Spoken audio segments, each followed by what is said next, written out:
खनकी बोली चूड़िया कंगनवा खनकी बोली चूड़िया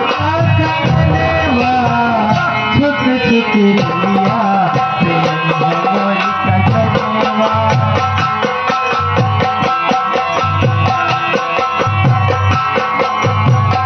जैसे आवे बेर नियराता दिलवा के धड़कन जैसे आवे बेर नियराता दिलवा के धड़कन पड़ल मोर जाता रही रही फर के हमरो नयनवा रही रही फर के हमरो नयनवा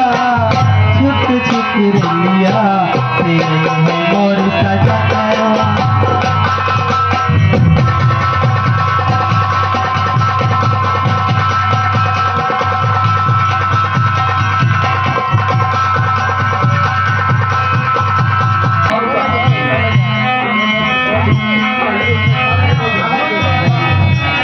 कैसे मैं आऊं बलम राउर से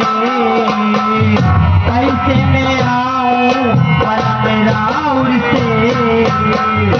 आवत में डरे लागे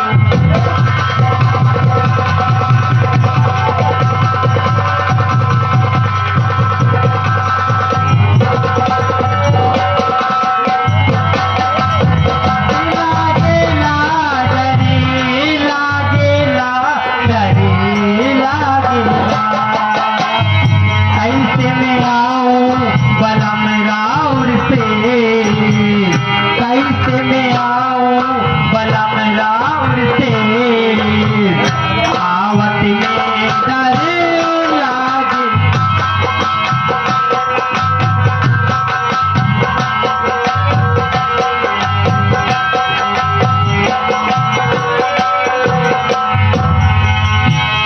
मुठिया करे